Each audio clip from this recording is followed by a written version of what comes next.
कर्पूरगौरं करुणावतारं संसारसारं भुजगेन्द्रहारं सदा वसन्तं हृदयारविन्दे भवं भवानी सहितं नमामि भवं भवानी सहितं नमामि। नमस्कार भक्तजनों, आप सभी को आपके इस अपने YouTube चैनल में हार्दिक स्वागत है। आज हम इस वीडियो में सुनेंगे श्रावण मास महात्म कथा का 18वां अध्याय, जिसमें आशा दशमी व्रत का विधान बताया गया है, यानी कि आशा दशमी व्रत के महत्व और इसके विधि के बारे में बताया गया है। भक्तजनों, अगर आप इसके पहले के व्रत कथा ना सुने हो तो आप मेरे चैनल के प्लेलिस्ट में जाके उसको सुन सकते हैं, ताकि ये आगे की कथा भी आपको अच्छे से समझ में आए। तो आइए विघ्नहर्ता श्री गणेश का नाम लेकर श्रावण मास महात्म कथा का 18वां अध्याय की शुरुआत करते हैं। इसके पहले आप लोगों से अनुरोध है, कृपया कर इस कथा को पूरे ध्यान से और अंत तक सुने, ताकि इस कथा के श्रवण से मिलने वाले शुभपुण्य फल की आपको प्राप्ति हो। सनत कुमार बोले, हे भगवान, हे पार्वतीनाथ, हे भक्तों पर अनुग्रह करने वाले, हे दया सागर, अब आप दशमी तिथि का महात्म्य बतलाइए। ईश्वर बोले, हे सनत कुमार, श्रावण मास में शुक्ल पक्ष की दशमी तिथि से यह व्रत आरंभ करें। पुनः प्रत्येक महीने में शुक्ल पक्ष की दशमी तिथि को यह व्रत करें। इस प्रकार 12 महीने में इस उत्तम व्रत को करके बाद में श्रावण मास में शुक्ल पक्ष की दशमी तिथि पर इसका उद्यापन करें। राज्य की इच्छा रखने वाला राजपुत्र, उत्तम कृषि के लिए कृषक, व्यवसाय के लिए वैश्यपुत्र, पुत्र प्राप्ति के लिए गर्भिणी स्त्री, धर्म अर्थ काम की सिद्धि के लिए सामान्य जन, श्रेष्ठ वर की अभिलाषा रखने वाली कन्या, यज्ञ करने की कामना वाले ब्राह्मण श्रेष्ठ, आरोग्य के लिए रोगी और दीर्घकालिक पति के प्रदेश रहने पर उसके आने के लिए पत्नी, इन सब को तथा इसके अतिरिक्त अन्य लोगों को भी इस दशमी व्रत को करना चाहिए। जिस कारण जिसे कष्ट हो तब उसके निवारण हेतु उस मनुष्य को यह व्रत करना चाहिए। श्रावण में शुक्ल पक्ष की दशमी के दिन स्नान करके देवता का विधि पूर्वक पूजन कर घर के आंगन में दशों दिशाओं में पुण्य पल्लव चंदन से अथवा जौ के आटे से अधिदेवता की शस्त्र वाहन युक्त स्त्री रूपा शक्तियों का अंकन करके नक्त वेला में दशों दिशाओं में उनकी पूजा करनी चाहिए। घृत मिश्रित नैवेद्य अर्पण करके उन्हें पृथक पृथक दीपक प्रदान करना चाहिए।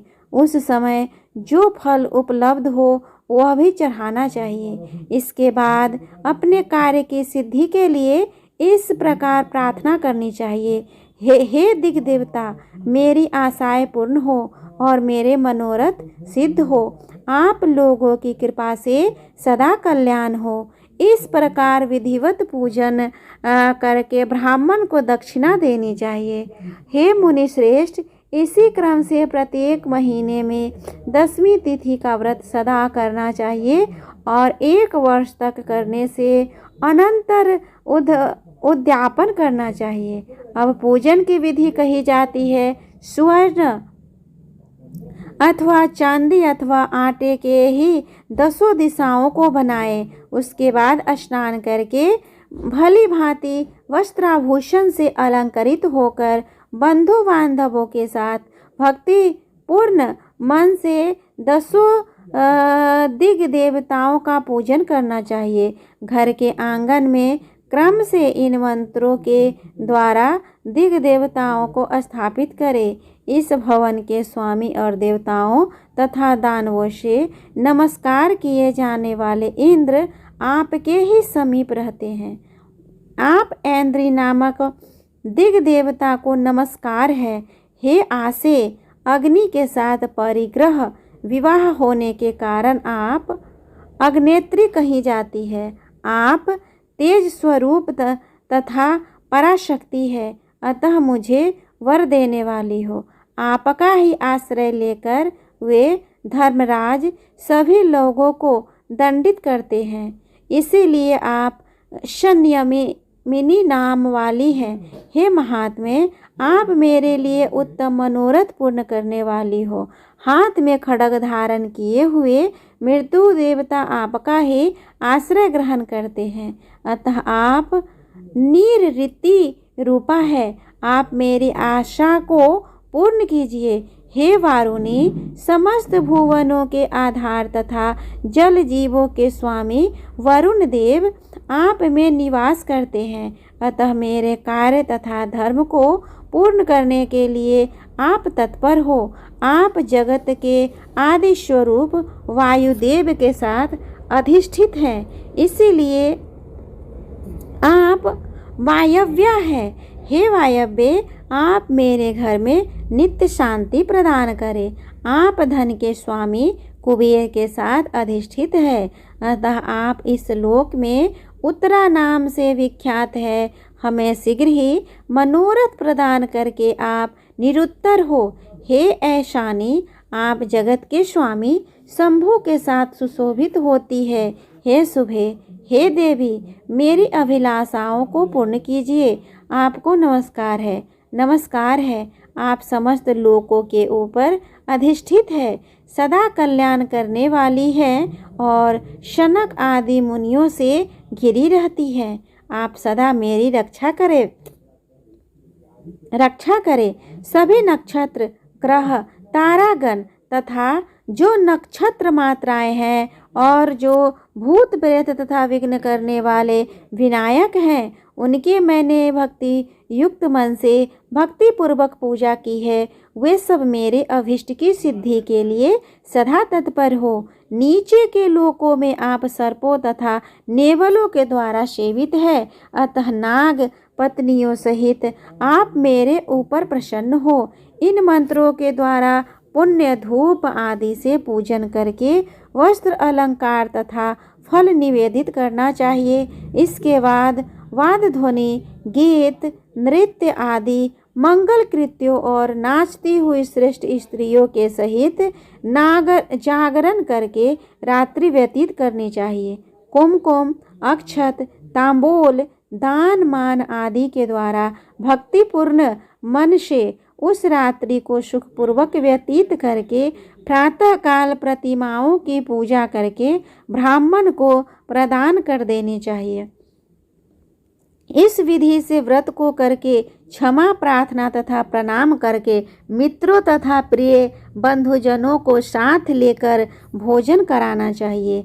हे तात, जो मनुष्य इस विधि से आदर पूर्वक दशमी व्रत करता है, वह सभी मनोवांछित फल प्राप्त करता है। विशेष रूप से स्त्रियों को इस सनातन व्रत को करना चाहिए, क्योंकि मनुष्य जाति में स्त्रियां अधिक श्रद्धा कामना परायण होती है।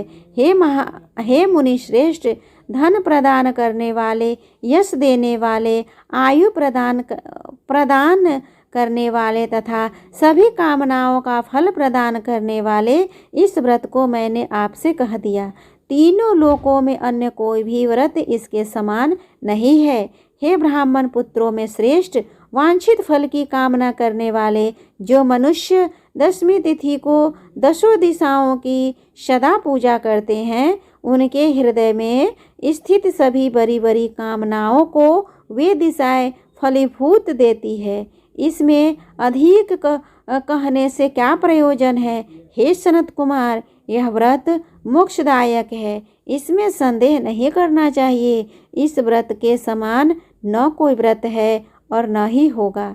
इस तरह स्कंद पुराण के अंतर्गत ईश्वर सनत कुमार संवाद में श्रावण मास महात्म में